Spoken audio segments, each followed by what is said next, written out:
Wednesday, Minister for Infrastructure Ricky Fuoo consider preserving Langalanga boat building heritage. 16 days of activism closing service to mark this year's campaign. Solomon Islands musicians head to Brisbane for the Big Village Music Concert. And in sports, Under-18 Women's Hockey Festival Friendlies kicks off.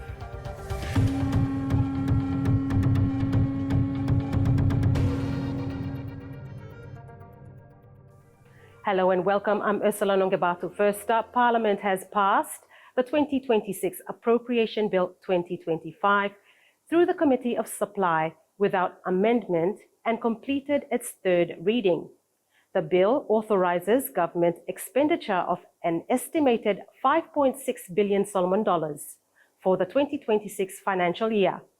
It also sets annual limits for new government borrowing under the Public Financial Management Act 2013, including treasury bills in exceptional circumstances and loans from development partners or domestic institutions for key infrastructure and development programs. Parliament is adjourned until 9:30 a.m. Thursday, 11th December 2025.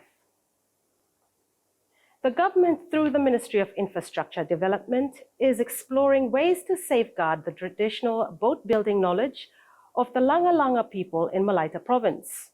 The aim is to preserve this cultural heritage while supporting the economic livelihood of communities who rely on boat craftsmanship. Speaking in Parliament, Minister for Infrastructure Ricky Fuoo said discussions are underway with the Solomon Islands Maritime Authority to find a way forward in addressing the Langalanga boat building heritage.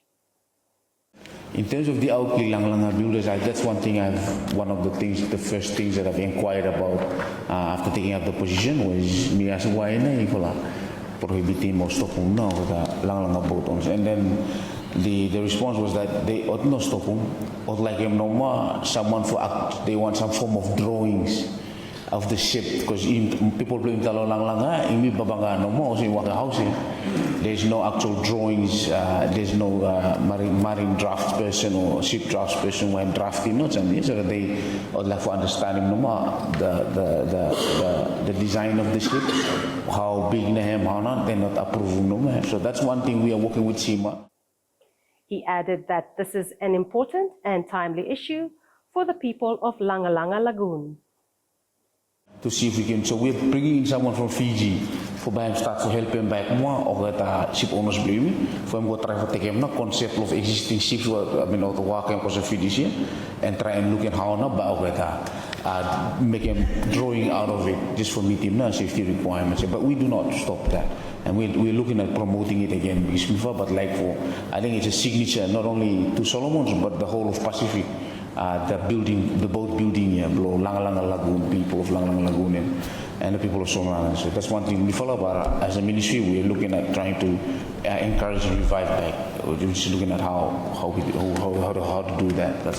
So I'm not needing a draft money for drone boats.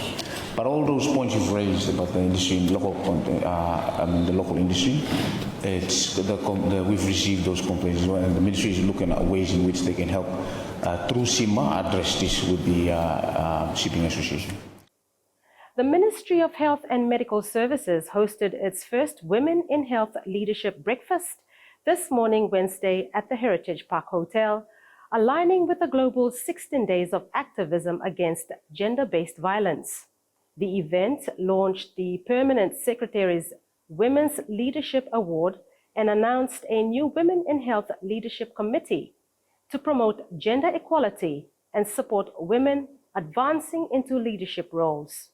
Health Permanent Secretary Pauline McNeill highlighted the need to close the leadership gap, noting that women currently hold only 4% of leadership positions in the health sector. The Future Leaders Club held a graduation ceremony yesterday, Tuesday, to recognize 26 young participants who completed a 2-month mentoring program. The initiative focused on strengthening relationships, building capacity, and boosting confidence to help young people become future community leaders. One one approach with this project and museum is we call it the mentee-mentor approach, which is during the whole 1 month while stay together, during the whole 2 months, during the 2 months, 8 sessions inside the mentors and the mentees, they stay together during the sessions. And the focus is so that everyone would build him a strong relationship together, and they get to learn from each other at that time. And we get to see that so many young people would grow. Also, we look at the start in Blahemia, when the mentors would enter the community, the young people would very shy and like hold back a little bit. But as sessions go, they begin to open up and build strong, good relationship with them, our young people and mentors. The program is an ongoing partnership between World Vision, UNICEF, and supported by DFAT, aimed at investing in young people. The project is currently rolling out in Honiara and Malaita, with plans to support additional youth groups and clubs. Sana I'm a little bit different, by me say. Sana I'm nice for looking picking stand up front, talk, confident, or sana express what seleva. Stakata mat picking in some hold back, no ma'am. Because yeah, some community say, I mean, lot of communities says taka picking in experience what a little bit different. So if you can have a patient in the community, you must show good example lot of picking in the community for trust you. Kaya siya become leader of community, siya ba trust him, siya, mana we blame good, input of him keep him not slen lo youth lo community. Outcome of the project is one of the things that the young people will build them confidence and take them ownership to lead in that community. I've seen them lead in speeches, communicated, yeah, or even lead in some community lot small programs lo there. They've stand up at looking at some leaders, and I think that is one thing this program I'm like addressing this project is to raise young people to become responsible people in the community. The 16 days of activism against gender-based violence concluded today with a special closing service held Mark International Human Rights Day. The event brought together government representatives, civil society groups, church leaders, and community advocates to reflect on the national efforts carried out over the past 2 weeks to raise awareness on gender-based violence and promote human rights. Yeah, so during these 16 days of activism, SafeNet Mifala so happy that him happen every year, and that Mifala get for advocate, doing awareness that we have these services. If you experience gender-based violence or domestic violence cases, or if you experience you service someone him experiencing, you are most welcome for seeking help. All these services where network him providing. So SafeNet him coordinated by the government through the Ministry of Women, Youth, Children, Family Affairs, but we get our support from the UN Women Pacific Partnership Project, where also supporting government for ensure that all these services are up and running. Yeah, no matter disaster of calm time, women and girls needing service must access all these services. So Mila acknowledge him to UN Women through Pacific Partnership Project for supporting ministry, the government, for ensure that services have ongoing. So from personal view, Blomi, this is an issue around gender-based violence or domestic violence, but we say have no issue where only women's organization for deal with them. It's a collaboration work. Yeah? So both women and men, we work together for help, for advocate, address, or for safety for other women and girls who are experiencing all these forms of gender-based violence, like community because you may like everyone for stay safe, live happy, free for walk around, and not carrying fear for move around. So, it's a collaborative work where both men and women must join in hands together, work together for make sure that country Blumi are free from violence.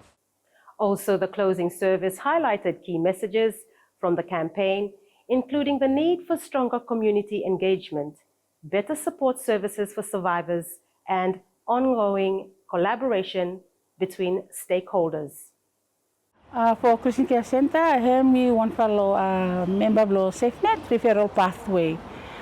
In this partnership in addressing violence against women and children, our service is to provide a safe home for those who need safety when experiencing violence. So accommodation is located at Tenaru, Central Guadalcanal. Because people tamata herem women's rights or say women no maya, all of us, even though this universal declaration tell them that men have their rights, women have their rights, all of us have our rights. So me like I must for something that everyone, if we were to respect each other, we have all the rights for ending violence or for reducing violence. That because we respect somebody, because them got a right too, where him spell out law universal declaration. Me just like for tell them what a woman for come out, and those who are experiencing domestic violence for because me sabe that staka or experiencing domestic violence for a long time, and okat no sa report him or garam fears within themselves, and me sabe advise him okata for okata come out for report him or issues so that he must deal with him or partners blokata or husband blokata. The Development Bank of Solomon Islands officially launched its Auki branch yesterday in Auki, Malaita Province. The BSI Board Chairman, Peter Sogoilo, highlighted in his remarks that the opening of the Auki branch marks 6 years since the renewed establishment of DBSI, describing the milestone as a clear sign that the bank is on the right path for continued growth. By bringing banking closer to people of Malaita, we will increase access to financial services for individuals and businesses, support local entrepreneurship and economic growth, create opportunities and investment and job creation, enhance financial literacy and inclusion in the province.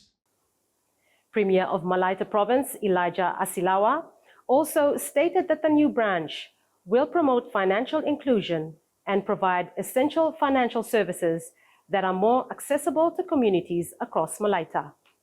There are potential industries in productive sectors with proper financial tools and expert guidance. These sectors can become engines of economic growth for our province. In agriculture, we have numerous potential to strengthen the production of cocoa, copra, taro, kava, poultry, piggery, honey, fruits, and vegetables, as well as rice farming. These are not only source of food security, but also income generation and export opportunities. In Brisbane, Australia this weekend, the Big Village event is hosting its very first ever music concert for the Melanesian, Polynesian and Micronesian Music Festival, uniting artists from across the Pacific for culture, vibes and live music. A group of Solomon Islanders, rising and established musicians, departed Honiara International Airport today, Wednesday, for Brisbane. Artists said the trip provides an important opportunity to gain experience, learn from regional performers, and further strengthen Solomon Islands' music presence abroad. Main thing is like get a chance to develop the young ones for also to see it's like talent going for one developing with art through past days. Like for me, my music and like the amount of work I need to put in, then I mean its emblem is this, and I'm so like proud and feel like for representing country like abroad, Australia. Yeah, I'm just feel nice for getting this opportunity to be. Shout out to everyone who is supporting me along the way. If you're watching, shout out if you're supporting from social media or just supporting, just moral support. Thank you so much. Is Fuoo and Bulletin ada artis yang bakal sosok, especially Ratu, but unfortunately no, no competition. It's okay. Okay. Well, history, I'm very excited more because not only Solomon Island artists, which is inspired by the but also try to bring all around the Pacific, organizations of musicians, musicians from Atlanta Pacific Islands too. So I'm excited to meet everyone. Solomon Islands music will shine on the regional stage this weekend. In regional news, the Vanuatu Teachers Union warns its nationwide strike could continue into a third year as many teachers' claims remain unpaid. Despite government assurances, the union says more than 100 claims and about 70 back pay cases are still outstanding. The 18-month dispute, confirmed legal by the Supreme Court, has kept teachers out of classrooms and raised concerns about student learning. A meeting with the government is set for Friday by the VTU, says ongoing delays could affect the start of 2026 school year. The Cook Islands government faces financial pressure after New Zealand pauses over $30 million in funding, promoting a $36.25 million supplementary budget to cover the shortfall. The pause follows agreements with China that New Zealand says breached prior commitments. Strong tourism and VAT revenue have helped offset some losses, while $200,000 is allocated to strengthen New Zealand's relations. Prime Minister Mark Brown said careful financial management will maintain essential services despite the funding gap. That's local and regional news. Up next is sports.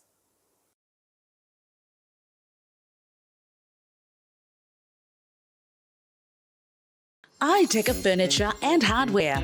We've got great news for you. iDecker Furniture gives you a 10% discount on all our furniture this festive season till January. Yes, you've heard me right. It's a 10% discount. Come to our showroom and choose from our selection of our comfy and cozy sofas for your living room, dining sets, outdoor furniture, home decorations, wardrobes, mattresses and beds, and curtains to choose from. Come see for yourself. There's something here for everyone with a 10% discount. You can't miss out. And if you're renovating or building, we've got you covered with a variety of building materials that won't bust your budget. Come to our showroom located Henderson, just before the Alligator Bridge. You can't miss it. iDecker Furniture and Hardware, making your house a home.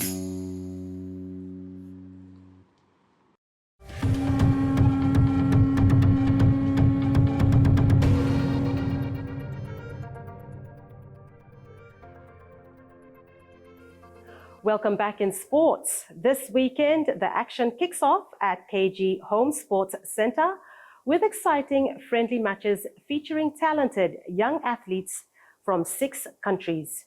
Team leader Miriam Bobby has called on all Solomon Islanders to come out, show your support, and enjoy a weekend full of fast-paced hockey and national pride. Bring your family, wave your flags, and cheer on our girls as they take the field. Then we make a competition, and from there, you look at under 18 here this time. Thursday and Friday, open for public. If you feel like come for watch him this for a game, yeah, feel free for come. History is being made in Solomon Islands. For the very first time, our country is hosting the Federation of Interest in Hockey Under 18 Women's World Youth Festival Camp. Proudly brought to you by Hookin for Health, Solomon Islands, and the Solomon Islands Hockey Federation. 3 Solomon Islands triathletes, led by coach Nathan Siofa, are currently in Fiji, representing Solomon Islands at the 2025 Pacific Regional Cup and Training Camp. Timson Jude Irawane is competing in the standard triathlon, while Lorena Junita participates in the aquathlon. The event, held at Vuda Marina Resort, Nandi, runs from 8th to the 15th of December and provides athletes with high-performance training and opportunities to work with international coaches through the Coach program. And that wraps up our Tavuli News Bulletin for today. If you have any stories you would like to share with us, do send us an email. That's newsdesk@tavulinews.com.sb. I'm Ursula Nongebatu. Thanks for joining us.